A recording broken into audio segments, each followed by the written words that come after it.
Hi, I'm Mr. Klein. I'm the elementary technology coach for the district, and I'm going to be reading The World According to Humphrey, Chapter 2, Nightlife. For the rest of the day, I felt sad. You look sad, Humphrey, Golden Miranda said when she was cleaning my cage right before lunch. According to the chart Mrs. Mack had left, it was her turn to take care of me. Thank goodness, Miranda was the best cage cleaner and never said yuck. She put on throwaway gloves and cleaned my potty corner, changed my bedding, gave me fresh water, and finally, oh joy, gave me fresh grain, some lettuce and mealworms. This will make you happy, she said, as she slipped me the special treat she brought from home, cauliflower. Naturally, Miranda had good taste. I promptly saved it in my cheek pouch until I could store it in my sleeping house. Hamsters like to stash food for the future. After my cage was taken care of, I felt well enough to observe Mrs. Brisbane more carefully.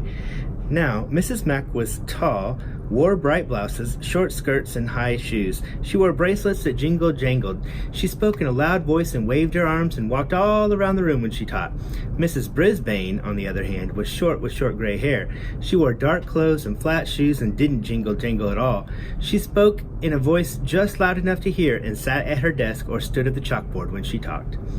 No wonder I was feeling drowsy after lunch. All that nice food and all that soft talking. Is that all this hamster does, sleep? She asked at one point when she glanced over at my cage. Well, he's ternal, replied Raise Your Hand, Heidi Hopper. Raise your hand, Heidi, said Mrs. Brisbane. What's ternal? You know, ternal. He sleeps during the day, said Heidi. I was wide awake now. Nocturnal, I squeaked. Hamsters are nocturnal. Oh, you mean nocturnal, says Miss Brisbane. Almost as if she had understood me, she turned and wrote the word on the board. Can anyone else name an animal that's nocturnal? Owl, said Heidi.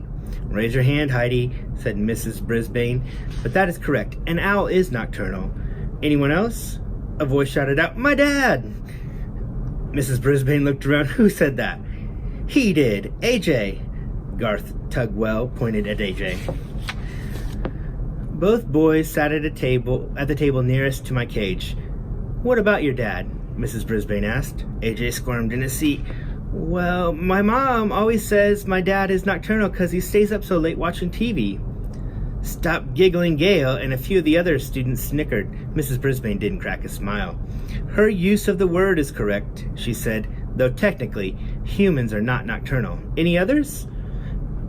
Eventually, the class came up with more names of nocturnal animals like bats and coyotes and opossums, and Mrs. Brisbane said that the class would be learning more about animal habits later in the year.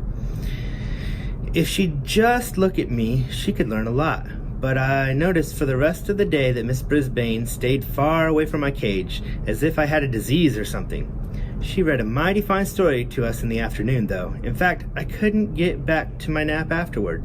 It was about a scary house, and these scratching noises, and a ghost! Thump, thump, thump, the ghost came down the hall. Ooh, I had shivers and quivers. I have to say, Mrs. Brisbane knows how to read a story. Her voice changed, and her eyes got wide, and I forgot about her gray hair and her dark suit. To squeak the truth, my fur was on end. The story had a funny ending because it turned out the ghost wasn't a ghost at all. It was an owl. At the end of the story, everybody laughed, even Mrs. Brisbane. I was beginning to think that life with this new teacher wouldn't be so bad, but I changed my mind when the bell rang at the end of the day and all of my classmates raced out of the room, leaving me alone with her. She erased the chalkboard and gathered up her papers. I could tell that we'd be going home soon. Suddenly, I began to worry. What if Mrs. Brisbane lived in a scary house with spooky noises and a thumping ghost? Or even worse, what if Mrs. Brisbane had a scary pet like a dog? My mind was racing as fast as I was spinning my wheel when she finally approached and looked down at me, frowning. Well, you're on your own now, she said. With that, she closed the blinds and walked away, but I heard her mutter, rodent, under her breath.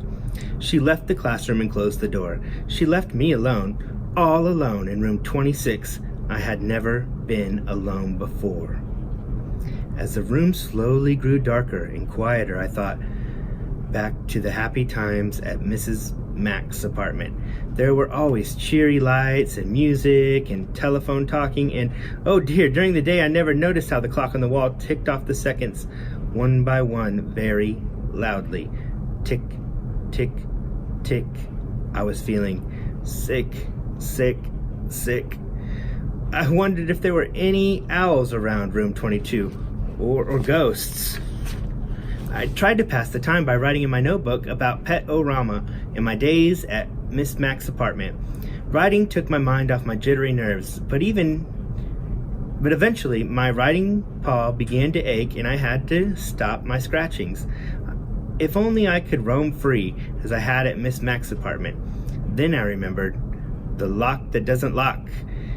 It only took a few seconds to jiggle the door open. I skittered across the table, then, grasping the top of the table leg tightly, I closed my eyes and slid to the ground.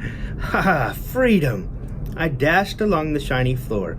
I darted between the tables and chairs. I stopped to nibble at a peanut underneath Stop Giggling Gail's chair. It tasted delicious and made the coolest crunching sound. I chewed and chomped and gnawed and nibbled, and when I stopped, I heard the sound. Thump, thump, thump. Just like the story Mrs. Brisbane had read us. Thump, thump, thump. Closer and closer down the hall, coming toward room 26. Then, rattle scratch, thump, thump, thump. Suddenly, I longed for the protective comfort of my cage. I dropped what was left of the peanut and scampered back, but when I got to the table, I thought a terrible thought. I had slid down the smooth, shiny leg, straight down, but how was I going to climb up again? I flung myself against the table leg, grabbed on and pushed up, up, up, but I had only made a little progress when I began to slide down, down, down.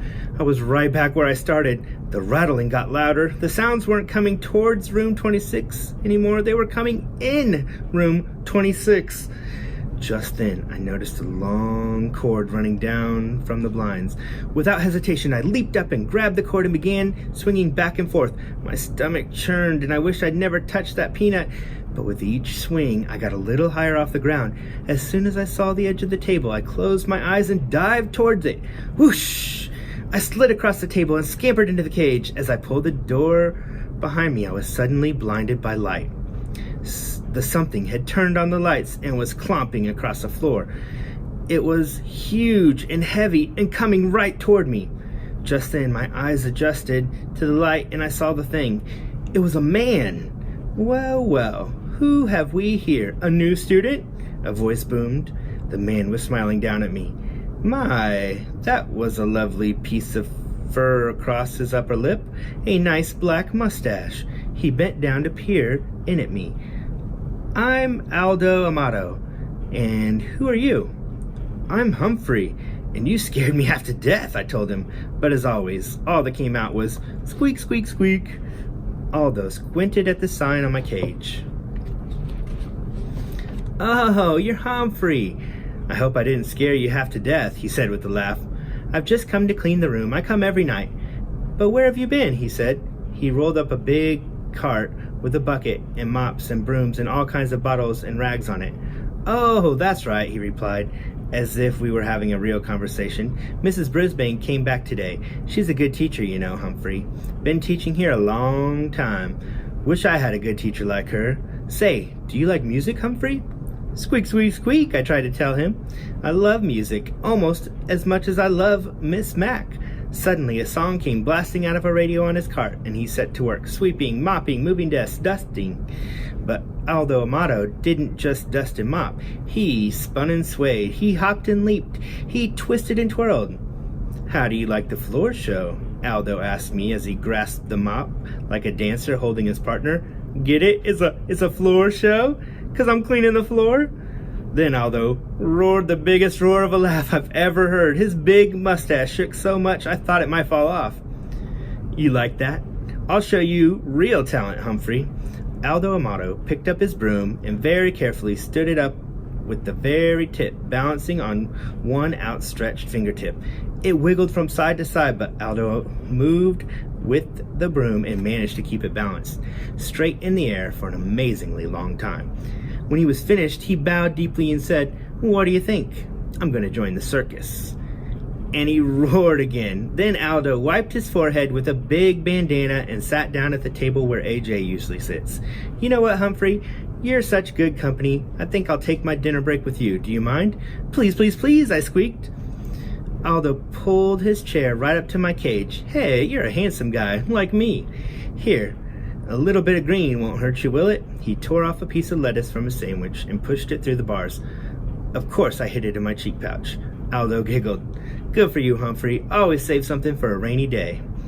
The two of us shared a very pleasant meal as Aldo told me about how he used to have a regular job where he worked during the day. But then, his company closed down and he couldn't find a job for a long time. He couldn't even pay the rent. When he was lucky enough to get hired here at Longfellow School, he was glad to get the job. But it's lonely working at night because his friends work during the day. They can never get together like they used to. I tried to squeak to him about all the creatures like me that are also nocturnal, and Aldo listened. "I know you're trying to tell me something, Humphrey, but I can't tell what it is. Maybe you're just saying I'm not alone after all, huh?" Squeak! He understood!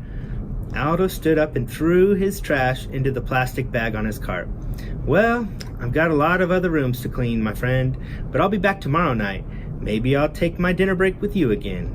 Aldo pushed his cart toward the door and reached for the light switch. "No, no, no," I squeaked, dreading the thought of being plunged into darkness again. Aldo stopped. "I hate to leave you in the dark, but if I don't turn off the lights, I could lose my job." He clomped back across the floor to the window. "Tell you what, I'll leave the blinds open a little. There's a nice light right outside your window." And he turned off the lights and left. I chomped on the lettuce I saved and basked in the warm glow of the streetlight and my new friendship with Aldo. Tip 2. Hamsters are not picky about their food and eat very little. Make sure to feed your pet a wide variety of tasty foods.